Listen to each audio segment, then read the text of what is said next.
بسم اللہ الرحمن الرحیم۔ السلام علیکم ورحمۃ اللہ وبرکاتہ۔ حمیرہ اصغر کی موت کیسے ہوئی اور والدین نے اتنی دیر رابطہ کیوں نہ کیا؟ اس کی اصل وجہ کیا ہے؟ آپ نے مختلف پروگرامز میں اور میڈیا پر آپ نے بہت ساری وجوہات سنی ہوں گی اور سن چکے ہوں گے، لیکن اصل حقیقت کیا ہے آج میں آپ کو بتانے جا رہا ہوں۔ دوسری بات یہ ہے کہ ایک میرے سامنے حمیرہ اصغر کا بھائی سہیل اصغر کا ایک انٹرویو گزرا ہے، جس کے اندر وہ معصومیت کے ساتھ اپنی بیوی کا ایک قصہ سنا رہے ہیں کہ بھئی میں نے اپنی بیوی کو طلاق نہیں دی، میرے گھر والوں نے دی ہے۔ میرے گھر والوں نے میری بیوی کو طلاق دے کر گھر سے ہی نکال دیا ہے، میں نے کچھ نہیں کہا ہے، میں نے اسلامی طریقے سے طلاق کے الفاظ نہیں بولے۔ آج کی ویڈیو میں انشاءاللہ میں آپ لوگوں کو اس کی اصل حقیقت بتانے جا رہا ہوں۔ اگر جس طرح حمیرہ اصغر کا بھائی سہیل اصغر نے اپنی بیوی کے طلاق پیپر کے اوپر سائن کیے ہیں کہ آیا کہ اس کی وہ طلاق واقع ہوئی ہے کہ نہیں، آیا کہ وہ آپس میں دوبارہ اکٹھے رہ سکتے ہیں کہ نہیں، کیونکہ طلاق کا یاد رکھنا بہت ہی پیچیدہ مسئلہ ہے۔ اور یاد رکھنا اس سوشل میڈیا کے اوپر نا یہ بہت زیادہ ٹرول کیا جا رہا ہے، اسلام کو ٹارگٹ کیا جا رہا ہے، ٹھیک ہے نا۔ اور وہ کس طرح اس نے سہیل اصغر نے اپنی بیوی کے طلاق پیپر کے اوپر سائن کیے ہیں۔ تو سب سے پہلی بات کہ حمیرہ اصغر کی موت کیسی ہوئی اور والدین نے اتنی دیر رابطہ کیوں نہیں کیا، ٹھیک ہے۔ لوگ جو ہے نا اس کے اوپر بہت زیادہ افسوس کر رہے ہیں۔ یاد رکھنا کوئی بھی والد ہے نا، والدین ہیں، اپنی بچوں سے بے پناہ محبت کرتے ہیں، ٹھیک ہے، اور بہت زیادہ محبت ہوتی ہے۔ اور یہ کیا وجہ ہے؟ حمیرہ اصغر 8 مہینے پہلے اس کی ڈیتھ ہو جاتی ہے اور والدین میں سے کوئی ایک بندہ بھی رابطہ نہیں کر سکتا، ان کو پتہ بھی نہیں ہوتا۔ اور جو سہیل اصغر کا جو انٹرویو ہے نا اس کے اندر وہ یہ بتاتے ہیں کہ ہماری جو حمیرہ اصغر سے آخری جو بات ہوئی تھی، جو آخری ملاقات ہوئی تھی، تقریباً وہ 9 ماہ یا 8 ماہ پہلے ہوئی تھی، اس کے بعد کبھی رابطہ نہیں ہوا۔ اور باقی یہ جو بتایا جا رہا ہے کہ حمیرہ اصغر کے والدین نے اس کو گھر سے نکال دیا ہے، دیکھیے یہ بھی بات غلط ہے۔ اور اس انٹرویو کے اندر اس کا بھائی یہ بھی بتا رہا ہے کہ حمیرہ اصغر ہمارے گھر آیا کرتی تھی، مما سے بات کیا کرتی تھی، والدین سے بات کیا کرتی تھی، فون پر رابطے ہوتے تھے۔ آیا کہ ایسی کیا وجہ ہو سکتی ہے کہ 8 مہینے کے اندر اس کی ڈیتھ ہو جاتی ہے، 8 مہینے میں وہ رابطہ کرنے کی اور اس کو ڈھونڈنے کی اور اس کو تلاش کرنے کی کوشش ہی نہیں کرتے، ٹھیک ہے۔ ہاں وہ یہ بات ضرور کرتا ہے کہ یہ جو حمیرہ اصغر ہے نا، یہ جو یعنی آرٹسٹ کا جو یہ کام کر رہی تھی نا، یہ اس کے والدین کو پسند نہیں تھے، ٹھیک ہے۔ اور یہاں سوشل میڈیا کے اوپر لوگ یہ کہہ رہے ہیں کہ بھئی یہ جو اس کے والدین تھے نا یہ بہت زیادہ سخت تھے۔ دیکھیں بھائی یہ سخت نہیں تھے، وہ مکمل طور پر اسلام کو فالو کرتے تھے، ٹھیک ہے۔ کون ایسا بھائی ہے، کون ایسا باپ ہے اور کون ایسی ماں ہے کہ بھئی جس کی بیٹی کو یا کسی کی بہن کو، ٹھیک ہے، یا کسی کی بیوی کو دنیا جو ہے نا اس کو فحاشی کہے، برا بھلا کہے؟ یہ کون بھائی ہے، یہ کون والد ہے، یہ کون شوہر ہے جو اس بات کو پسند کرے گا؟ نہیں کرتے۔ یہی وجہ ہے، اس لیے انہوں نے اس سے یہ نا تھوڑا رابطے جو ہے نا کم کرنے شروع کر دیے، لیکن ایسا نہیں کرنا چاہیے۔ اگر بچے جو برا کام کرتے ہیں، اگر ہم ان کو ان کی ہی مرضی پر چھوڑ دیں گے تو جس وجہ سے ہم ان کو اس کی گناہ کی وجہ سے چھوڑ رہے ہیں، وہ اس گناہ میں اور اس کام میں زیادہ ملوث ہو جائے گا۔ اور یاد رکھنا بچوں کے اندر یہ جو تبدیلی ہے نا گھر سے باہر نکالنے سے نہیں آئے گی، ان کو گلے لگانے سے آئے گی، ان کو اپنی محبت بتانے سے آئے گی، ان کا حال چال پوچھنے سے آئے گی، ان کی تربیت سے آئے گی۔ آپ ان کو یہ سمجھائیں گے اپنے کردار سے، اپنی اعمال سے کہ آپ کے بغیر ہمارا گزارا نہیں ہے۔ اور بچیاں جو ہے نا یہ رحمت ہوا کرتی ہیں اور تھوڑی عقل کی کچی ہوتی ہیں، ٹھیک ہے نا، اگر وہ کسی غلط کام میں ملوث بھی ہو جائیں تو خدا کے لیے اس کو اپنی حالت پہ مت چھوڑیں۔ وہ آپ کی بیٹی ہے، وہ آپ کی بہن ہے، وہ آپ کی بیوی ہے، اس کو اچھے طریقے سے احسن اخلاق کے ساتھ اس کو دوبارہ اپنی زندگی میں لائیں، اچھے کاموں میں لائیں، اچھی اخلاق کے ساتھ۔ اگر آپ ان سے رابطے کرنے چھوڑ دیں گے تو پھر ایسا ہی المیہ دوبارہ پیش آ سکتا ہے جیسے آج حمیرہ اصغر کا یہ واقعہ پیش آیا ہے۔ اور افسوس اس بات کا ہوتا ہے کہ آج ہم اس معاشرے میں جی رہے ہیں کہ ایک بیچاری لڑکی اپنی پسند کی وجہ سے گھر سے جدا ہوتی ہے اور 7 لاکھ فالوور ہونے کے باوجود 8 مہینے کسی فلائٹ کے اندر مردہ حالت میں پڑی رہتی ہے،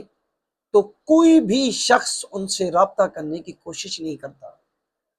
چلو بندہ یار 1 منٹ کے لیے سوچیں ہم کہ جن کے ساتھ بیچاری وہ کام کر رہی تھی، جو ایکٹریس وغیرہ، جو ہدایت کار، جو اس کے ساتھ کام کرتے تھے، یار کسی ایک نے بھی اس کے ساتھ رابطہ کرنے کی کوشش نہیں کی، اس کو ڈھونڈنے کی کوشش نہیں کی۔ یاد رکھنا یہ جو موت ہے نا، موت یہ ایک اٹل فیصلہ ہے۔ سیانوں نے یہ کیا کہا ہے، موت کے ساتھ کس کی یاری، اگر آج اس کی باری ہے نا، کل پھر ہماری باری ہے۔ تو لہٰذا اگر جانے والا تو چلا گیا ہے۔ آج کل یہ رپورٹس دے رہے ہیں کہ حمیرہ اصغر کی موت ایسی ہوئی، ایسی ہوئی، نشہ کرتی تھی، اور کیا کیا چیزیں نہیں بتا رہے۔ دیکھیے بھائی، جانے والا چلا گیا ہے، اور یہ بھی اس بیچاری حمیرہ اصغر کے اوپر خدا کی خاص رحمت ہے کہ اس کے والدین نے اس کو پہچانا اور اس کو لیا، اس کو نہلایا، کفن دفن کیا، جنازہ پڑھا، یہ بھی ایک خاص رحمت ہے۔ ٹھیک ہے، تو آج کل یعنی کہ جو دوست احباب ہیں، جو آپ کے ساتھ رہتی ہیں، ہمسائے ہیں، جو تعلقات ہیں نا، یاد رکھنا پیسوں کے لیے تعلقات نہ بنائیں، ضرورتوں کے لیے تعلقات نہ بنائیں۔ مسلمان ہونے کے ناطے انما المؤمنون اخوہ، مسلمان کا بھائی ہوا کرتا ہے۔ دیکھیں جی، اپنے رشتہ داروں کے ساتھ تعلق میں رہیں، جو قریبی رشتہ دار ہیں، خاص طور پر بہن بھائی، ماں باپ، چاچا تایا، پھوپھی خالہ، یہ جتنے قریبی رشتہ دار ہیں نا، لازماً ان سے تعلقات میں، لازماً ان سے رابطے میں رہا کریں۔ کہیں بھی جانا ہو، کہیں بھی آپ رہ رہے ہیں نا، ان کو بتا کر رہیں، ان کے ساتھ لازمی رابطے میں رہیں، تاکہ کل کو کوئی اگر حادثہ ہوتا ہے، کوئی ایسا واقعہ پیش آتا ہے نا، تو وقت کے اوپر آپ کے رشتہ دار، آپ کے عزیز و اقارب وقت پر پہنچ سکیں۔ ٹھیک ہے نا، یہ ہمارے لیے ایک سبق ہے۔ یاد رکھنا کسی کی بھی موت ہوتی ہے نا، جو انسان دنیا میں زندہ ہوتا ہے نا، وہ اس کے لیے ایک مثال ہوتی ہے، اس کے لیے ایک سبق ہوتا ہے کہ بھئی اس سے سبق حاصل کرو۔ یاد رکھنا جو انسان دنیا سے چلا جاتا ہے نا، مر جاتا ہے نا، اس کو اچھے الفاظ میں یاد رکھا کریں۔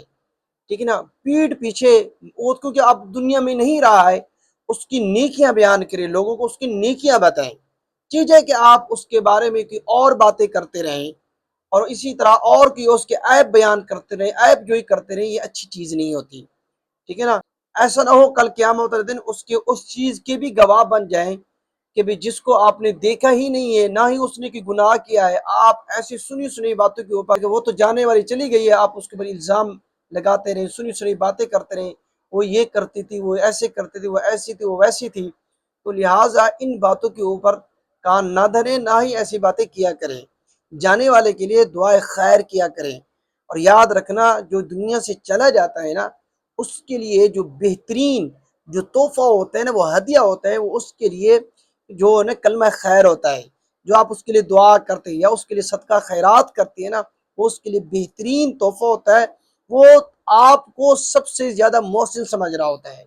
ٹھیک ہے نا، تو یہ کام کرنے والے یہ کام کیا کریں، چیز ہے کہ آپ اس کی برائیاں کرتے پھریں، چیز ہے اس کے آپ عیب جویاں کرتے پھریں، میڈیا کے اوپر، سکرین کے اوپر اپنے ویوز لینے کے لیے، اپنی یعنی کہ چینل کی گروتھ بڑھانے کے لیے ایسی فضول باتیں نہ کیا کریں۔ ایک بات، دوسری بات جو ہے نا، وہ جو حمیرہ اصغر کے جو سہیل بھائی ہے نا، وہ جو یہ بات بتا رہا تھا کہ میرے والدین نے میری بیوی کو طلاق دی ہوئی ہے، ہم نے طلاق نہیں دی ہے، انہوں نے اس کو گھر سے نکالا ہوا ہے، یہ میری بیوی ہے، میں اب ان کے ساتھ رہنا چاہتا ہوں، یہ میرے بچے ہیں، اور اس میں یہ بھی بتا رہے ہیں کہ میری بیوی کو اس لیے انہوں نے طلاق دی ہوئی ہے کہ وہ یہ کہتے ہیں اس کی چال چلن ٹھیک نہیں ہے، لہٰذا ہم نے اس کو طلاق دی ہوئی ہے۔ اچھا جی، یہ اصل میں نا بات یہ ہے کہ یہ جو حمیرہ اصغر کا جو بھائی ہے نا سہیل اصغر، تو اس سے جو ہے نا اس کی بیوی کے جو ڈیورس ہوتا ہے نا، جو طلاق پیپر ہوتا ہے نا، اس کے اوپر اس سے سائن لیتی ہیں، اس سے سائن کرواتے ہیں، وہ یہ سائن کر دیتا ہے، اس کو کہتی ہیں آپ کی بیوی کی طلاق پیپر ہے، یہ سائن کر دیتا ہے۔ ٹھیک ہے، یہ سائن کرنے کے بعد اب یہ کہہ رہا ہے کہ بھئی میں نے طلاق نہیں دی ہے، یہ اسلامی لحاظ سے جس طرح طلاق دی جاتی ہے ویسے میں نے طلاق نہیں دی ہے، اور انہوں نے زور زبردستی سے مجھ سے طلاق کے پیپر کے اوپر سائن کروائی ہیں، یعنی کہ میرے گھر والوں نے اس کو طلاق دی ہے، میں نے طلاق نہیں دی، تو لہٰذا میں اس کے ساتھ رہنا چاہتا ہوں۔ تو اس حوالے سے میں آپ لوگوں کو اسلامی طریقے سے طلاق کا یہ جو مسئلہ ہے نا وہ سمجھانا چاہتا ہوں، اب اس کو اچھے طریقے سے سمجھ لیں۔ اگر یہ میری بات جو ہے نا اس سہیل بھائی کے ساتھ پہنچانا چاہتے پہنچا دیں کہ بھئی اب آپ کے سائن کرنے کے بعد آیا کہ وہ آپ کی بیوی باقی ہے کہ نہیں ہے، آپ اب اس کے ساتھ رہ سکتے ہیں کہ نہیں، اس حوالے سے میں آپ کو یہاں پر بتاتا چلوں۔ سب سے پہلے آپ یہ بات سمجھیں کہ زبردستی کی یہ جو طلاق ہوتی ہے یہ دو قسم کی ہوتی ہے۔ ایک طلاق اس طرح ہوتی ہے، ایک بندہ آپ کو دھمکی دیتا ہے کہ آپ جو ہے نا اپنی بیوی کو طلاق دے دیں ورنہ میں آپ کو جان سے مار دوں گا، یا پھر میں آپ کو جانی نقصان پہنچا سکتا ہوں، یا پھر آپ کے جسم میں سے کوئی جسم کا حصہ یا کوئی عضو آپ کا میں ٹیچر کر سکتا ہوں، اس کو خراب کر سکتا ہوں، اس کو فالج کر سکتا ہوں۔ اور یہ جو بندہ ہے نا جس کو یہ طلاق کی دھمکی مل رہی ہے اس کو مکمل یقین ہو اس بات پر کہ اگر میں نے اس کی بات نہیں مانی تو یہ مجھے واقعی ہی جان سے مار دے گا، یا میرا کوئی عضو جو ہے نا یہ میرا خراب کر کے رکھ دے گا یا کاٹ دے گا۔ تو اس کی صورت یہ بنتی ہے کہ اگر اس بندے نے طلاق کے الفاظ زبان سے ادا کر دیے تو پھر اس کی بیوی کو طلاق واقع ہو جائے گی، وہ اس کے لیے حرام ہو جائے گی۔ ٹھیک ہے، ہاں اس کی دوسری صورت، اگر اس نے زبان سے ادا نہیں کیے بلکہ اس نے لکھ دیے یا کسی ڈیورس پیپر کے اوپر سائن کر دیے، دل میں طلاق کی نیت نہیں کی، تب یہ طلاق واقع نہیں ہوگی۔ ایک صورت یہ ہے، ٹھیک ہے۔ اور اسی طرح جس طرح والدین بار بار اصرار کرتے ہیں، بہن بھائی اصرار کرتے ہیں، ضد کرتے ہیں کہ بھئی آپ اپنی بیوی کو طلاق دے دیں یا آپ کی بیوی کے چال چلن ٹھیک نہیں ہے، یہ سہیل بھائی والی صورت یہ جو ہے یہ کہ آپ اس کو طلاق دے دیں، آپ والدین کے بار بار اصرار کے اوپر، ان کی ضد کے اوپر، ڈیورس کے پیپر کے اوپر آپ سائن کرتے ہیں یا پھر اپنے منہ سے طلاق کے الفاظ ادا کرتے ہیں، تب آپ کی بیوی کو طلاق واقع ہو جائے گی۔ شرعی اعتبار سے اب وہ لڑکی جو ہے نا وہ آپ کی بیوی نہیں ہے، تو لہٰذا پوری دنیا کہتی رہے آپ کو کہ بھئی آپ نے زبان سے طلاق کے الفاظ ادا نہیں کیے، تو لہٰذا آپ اپنی بیوی کے ساتھ رہ سکتے ہیں۔ اور اس انٹرویو کے اندر اس کی بیوی بھی یہ کہہ رہی ہے اگر اس نے مجھے طلاق نہیں دیے تو یہ میرے پاس آ کر رہ سکتے ہیں، میرے پاس رہ ہی جائے، کوئی مسئلہ نہیں ہے۔ اگر یہ کہہ رہا ہے میں نے طلاق نہیں دی ہے تو، لیکن اس نے سائن کر دی، خود اپنی زبان سے کہہ رہا ہے کہ میں نے اپنی بیوی کے ڈیورس پیپر کے اوپر سائن کر دیے۔ جب یہ والدین کے بار بار اصرار کرنے پر کوئی انسان اپنی بیوی کے ڈیورس پیپر کے اوپر سائن کرتا ہے تو پھر اس کی بیوی کو طلاق واقع ہو جاتی ہے۔ شرعی اعتبار سے وہ جو لڑکی ہوتی ہے نا اب وہ اس کے نکاح میں نہیں رہتی۔ تو لہٰذا میری آپ لوگوں سے گزارش ہے یہ باتیں ہیں نا ساری کی ساری جو ہے نا اس بندے تک پہنچنی چاہیے تاکہ اس کو اس بات کی سمجھ لگے کہ بھی جب میں نے سائن کر دیے اب وہ میری بیوی باقی نہیں رہی۔ ہاں آپ کے ساتھ زیادتی ہوئی ہے، اگر آپ یہ کہتے ہیں کہ میرے ماں باپ نے میرے ساتھ زیادتی کی ہے تو آپ اس کے اوپر صبر کریں، کل قیامت والے دن اللہ رب العزت آپ کو اجر عظیم عطا فرمائیں گے اگر آپ نے شرعی حدود کو برقرار رکھا۔ ٹھیک ہے نا، اس کا آپ خیال رکھیں، جو معاملہ ہو گیا سو ہو گیا، اور اللہ کی رضا پر آپ راضی رہیں اور اس کو اللہ کے سپرد کریں، اب چھوڑ دیں اور آگے کی زندگی کو خوشحالی کے ساتھ گزاریں، اور اس کو ذہن پر لینے کی ضرورت نہیں ہے۔ اللہ رب العزت ہمیں تمام باتوں پر عمل کرنے کی توفیق عطا فرمائے۔